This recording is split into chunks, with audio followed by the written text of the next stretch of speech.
What a weekend in the NFL. Kyler Murray and DeAndre Hopkins make the play of the season. If Arizona loses that game on Sunday, you really start to question whether or not it's time to be a little bit concerned about the Cardinals. They end up pulling it out at the last second over Buffalo. Then Drew Brees gets injured. Again. For most of his career, Drew Brees has been one of the most reliable quarterbacks in the league. Rarely was he injured. Rarely did he miss time. Past 2 years, though, that just hasn't been the case. At the time of this recording, it's kind of unknown how much time he's going to miss. It's rumored to be anywhere from 2 to 4 weeks, but we know that he's definitely going to miss some time. Let me get to something else real quick before we get into what's real, what's fake from this past weekend. The roughing the passer penalties in the NFL, they have reached the point of absurdity. 3 to 4 different games on Sunday afternoon, there were roughing the passer calls on sacks. How in the hell is that even possible? How can you rough the quarterback on a sack? The play that Drew Brees got injured on, they called roughing the passer. I can't remember who sacked him from San Francisco, but it was a clean hit to me. It happened in the Detroit game on a clean hit, clean sack. The NFL's got to do something about this. I understand the need to protect the quarterback, but the quarterback cannot be untouchable. Right now, if you fart next to the quarterback, they're going to throw a flag for roughing the passer. This was also the best weekend of the season for fans of the Dallas Cowboys. It was their bye week. So fans in Dallas weren't subjected to the 10th straight week of watching some of the worst football in the NFL. Anyway, let's go ahead and get into what's real, what's fake from this past weekend. And for those of you that are new subscribers, what we do here every Tuesday is we take headlines from the past weekend and we determine what's real and what's fake or an overreaction to something. First up this week, the New York Giants are the best team in the NFC East. Real. I got this from Yahoo Sports, and I can't believe I'm sitting here talking about a 3-7 football team being the best team in a division. But such is life in the NFC East, which has been the worst division in the NFL for at least the past 2 years. The idea that one of these teams in this division is going to get a home playoff game is ludicrous. The idea that one of these teams is going to make the playoffs is ludicrous. Now, that being said, the Giants are clearly the best team in the NFC East right now. Tell me a team that is better. It's not the Dallas Cowboys, not the Washington Redskins or the Washington football team or whatever the hell they're calling them. I had Philadelphia winning this division by default before the season, and I pretty much stuck through them throughout the year. The Eagles are pathetic, though. Carson Wentz is regressing. Things are going to get ugly, or they're already ugly in Philadelphia. The Giants are the only team in this division that is getting better as the season progresses. Now, that's not that big of a compliment. They had nowhere to go but up. They opened the season with 5 straight losses, losing by an average of 10 points a game. The last 4 or 5 weeks, though, I feel like the Giants have turned a corner. And it's because Daniel Jones is playing better. Defensively, the Giants have been fine all year. The defense has carried them all season. They were losing games because Daniel Jones couldn't stop turning the ball over. They were getting no help from the offense. Daniel Jones has settled in nicely, though, the last month or so, especially the last 2 weeks. He hasn't turned the ball over the last 2 games, which were both wins. The Giants are running the ball effectively. 5 straight weeks with 100-plus yards on the ground.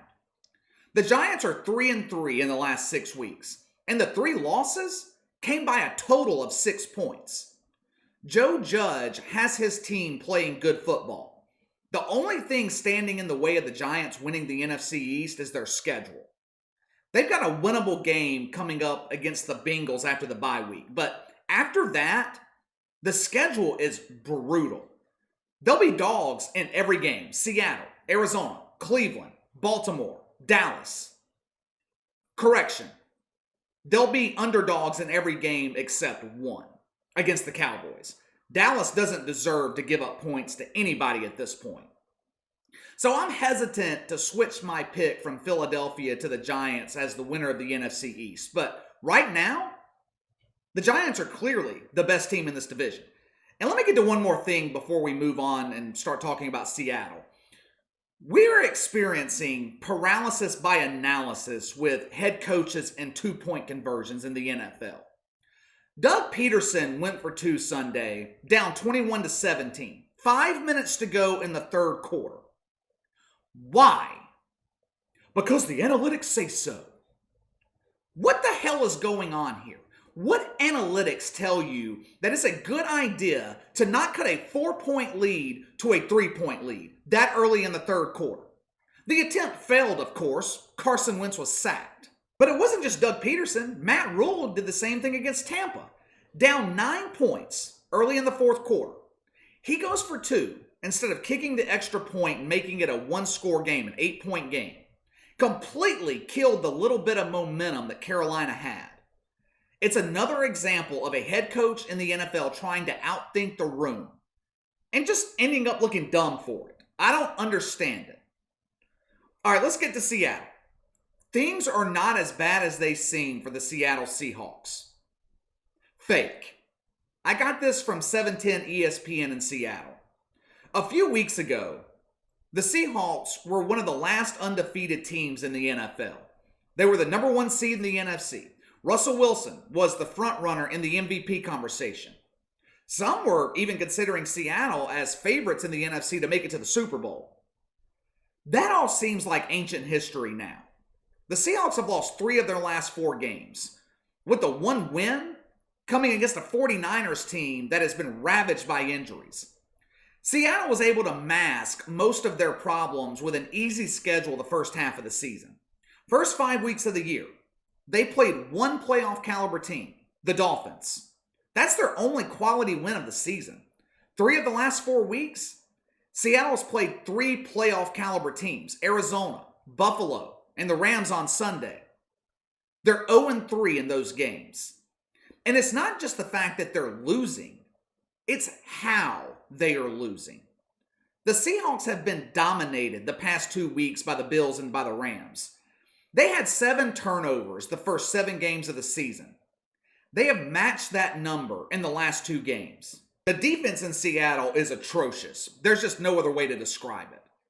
You can make the case that the Seahawks have the worst defense in the NFL. Dead last against the pass. Dead last in yards.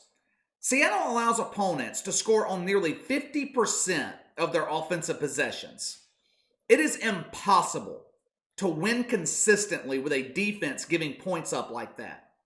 Now, I know a lot of people are blaming Russell Wilson for the losses the last 2 weeks. He hasn't looked good, but this isn't on Russell Wilson. I know that he's making bad decisions. I know that he's had some bad turnovers. Sunday, he had some bad turnovers that should have been avoided.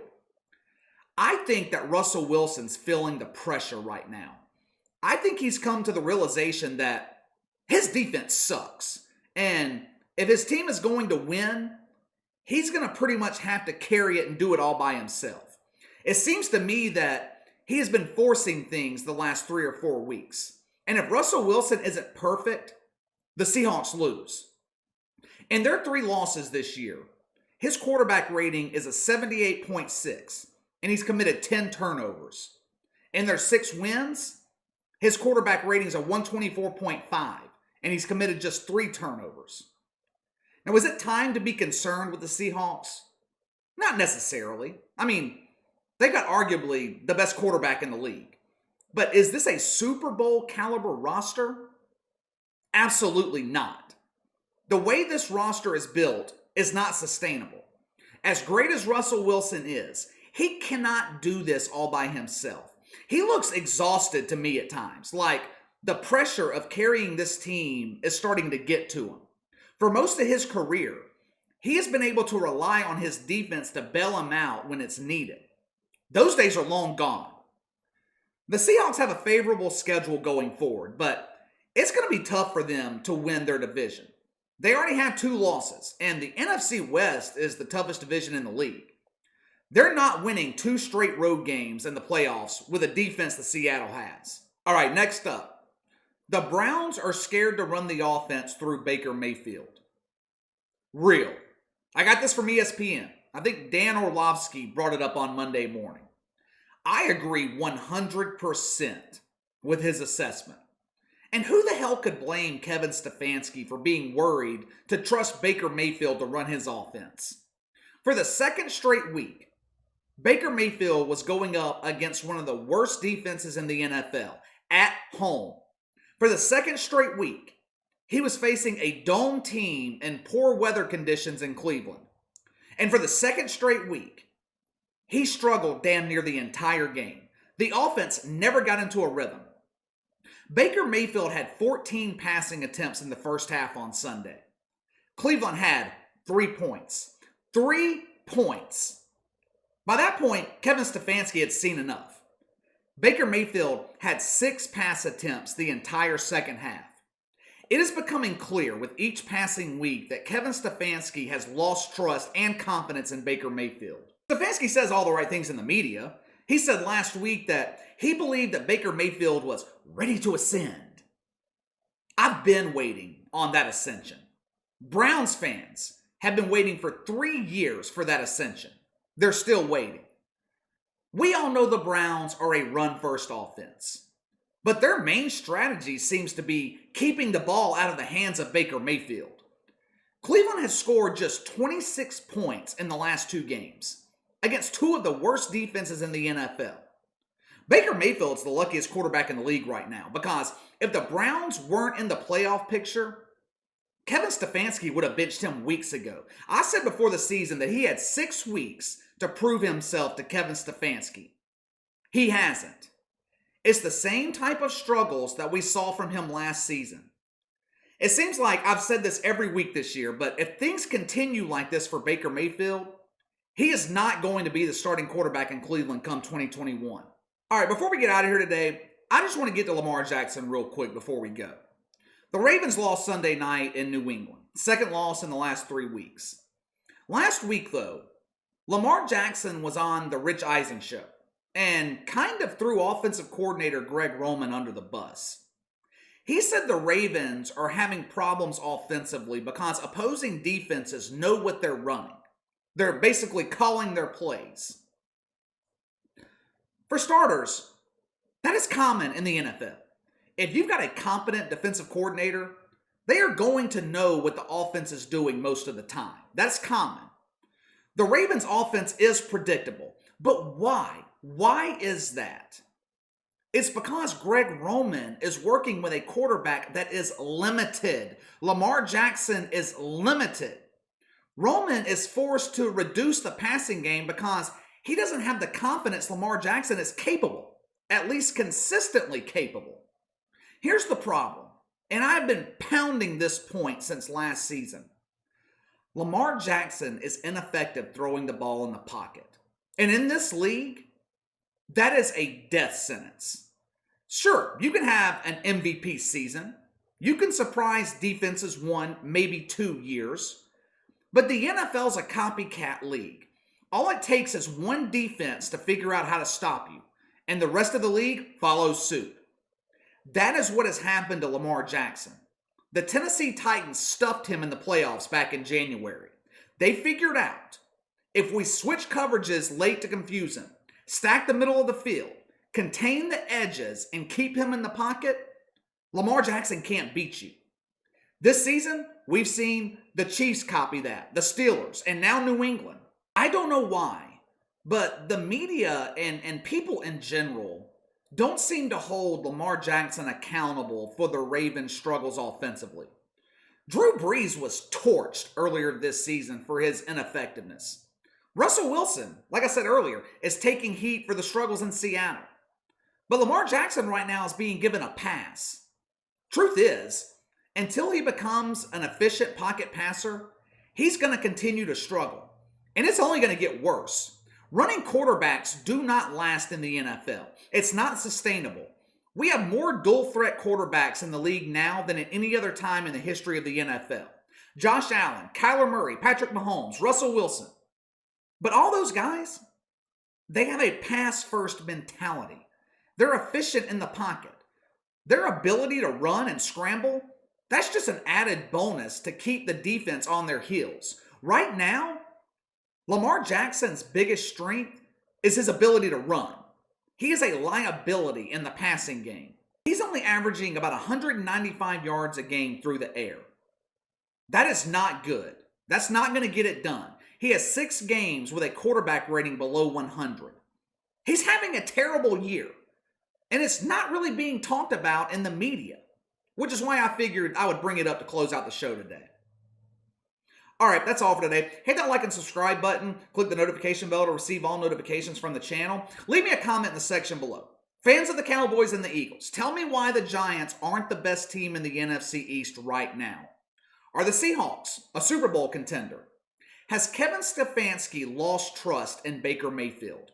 Let me know your thoughts. You can follow me on Twitter at KC_BTL84. If you have any questions, a topic you'd like me to discuss, you can email me at BTLKC84@gmail.com. I'll see you guys next time.